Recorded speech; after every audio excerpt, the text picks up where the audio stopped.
Hello, good day. Have you been following international news? Do you have an understanding of what is happening across the world? Do you really think this is the right time? Is the world really ready for what is happening presently? These are all questions that will come to the mind of any international relations student. But today, I want to speak about what happened or what is happening in Bangladesh and try to relate this to what is happening in some African countries. Like the liberals will say, nations act based on what other nations do.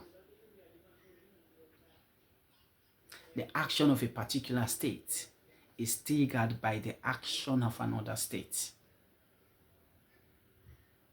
So, if Bangladesh, that has been under the leadership of someone that was considered a dictator, an autocratic leader for 15 years, has been unseated through a strike planned and carried out by students of that country, I am certain that this sends a very big message to other leaders in other parts of the world. Leaders that are muzzling the will of the people, that come to power only to enrich themselves, that come to power only to say, to have the cloud that I am in power. They take no responsibility for anything. You may want to know, what is the rationale behind the protest that led to the dethronement of the Iron Lady, Sheikh Hasina of Bangladesh? You may want to know. Well, protesters pointed at so many problems: inflation, unemployment, and many other things. But that one did not yield any result. She remained in power. But way back last week, we saw what happened. The people got themselves united. They came together and said, now the quota rule, the quota policy must be abolished completely, and that the Prime Minister must go. So two things have been added. What is this employment quota policy? It could be traced back in 1971 when Bangladesh regained her independence. During this time, because employment was entirely in the hands of the British, so jobs were mostly allocated based on the British policy that they had. So, you know, it could be traced to that. So they were given quotas for employment and all. But some years later, what happened was they introduced their own quota policy. So the quota was like this. The new quota policy was like this. 30% of jobs were allocated to freedom fighters. Who are these freedom fighters? Those people that fought for the freedom of Bangladesh. So 40% of government jobs, every job that is advertised by the government, 40% of the employees should be from among those that were freedom fighters. 10% of these jobs were reserved mainly for women that were affected during the freedom fights. 40% was allocated to people from various provinces. So they have specific provinces that had specific allocation. And only, only, is it 20%? Only 20% of these jobs were given on merit basis. Can you imagine that? You have paid your school fee, you've been educated. Your expectation is that you have to get a job because you have the qualification. But all of a sudden, there is this particular law in your country that says it is not your education that gives you a job. It depends on whether you fall within this category of people. So the Supreme Court, in its wisdom, ruled against that and said they should have 98% of the jobs given on merit base. That was the decision of the Supreme Court after the High Court had ruled something different. But using the power of the Supreme Court in the country, they overruled that. But, that's just a Supreme Court decision. Well, it's a judicial precedent, and lawyers will tell you it's a judicial precedent. It automatically becomes a law. But because the reforms have not been made to reflect that, there are possibilities that another court may come. Maybe that was the thinking of the people, so they took to the streets. And when they took to the streets, they had the power, they had the courage, they developed the courage they needed. What happened?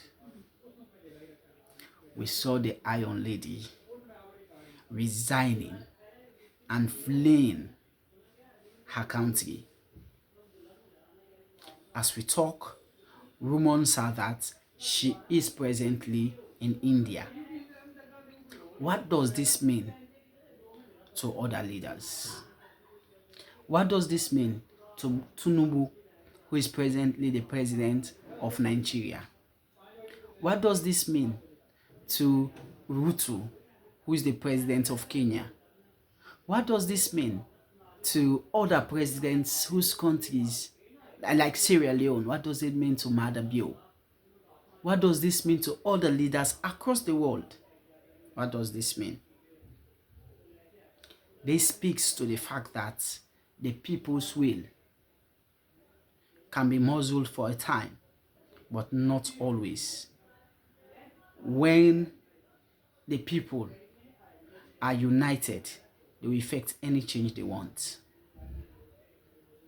Do not take your people for granted. If your citizens say, this is what we want, that's what you have to do.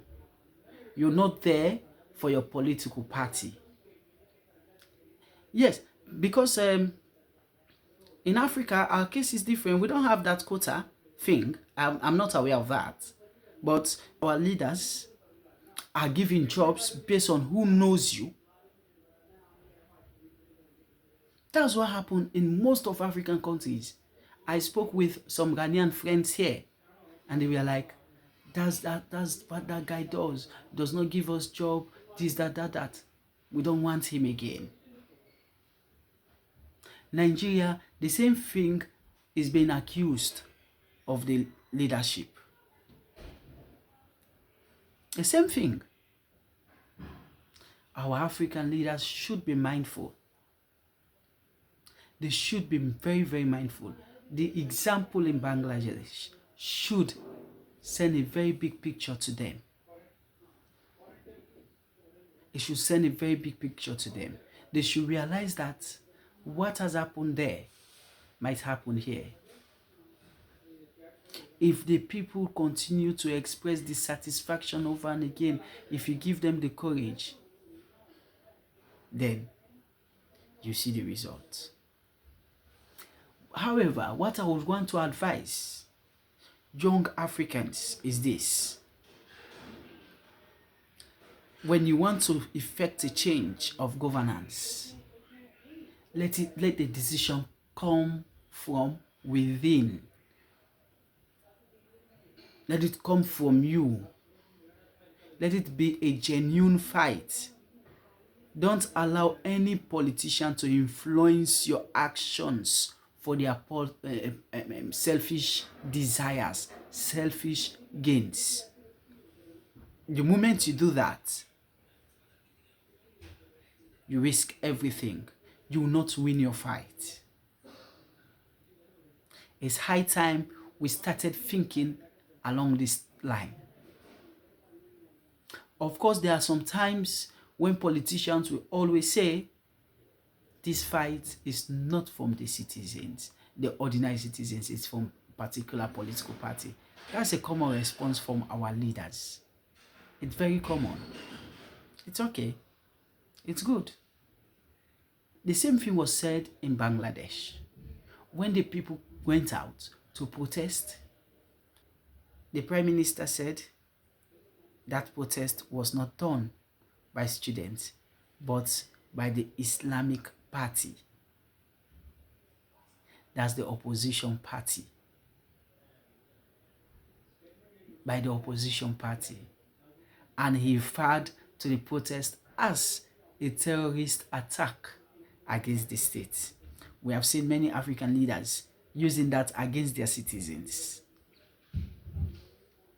Yeah, Tinubu has said the same thing. President Bio said the same thing in Sierra Leone. Ruto also said the same thing in Kenya. Whether it is true or not is not the focus of my discussion.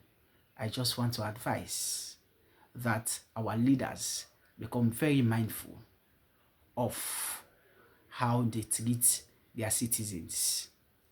If you push them and they become resilient, you have no solution to what they'll bring to your doorstep. Until then, thank you very much.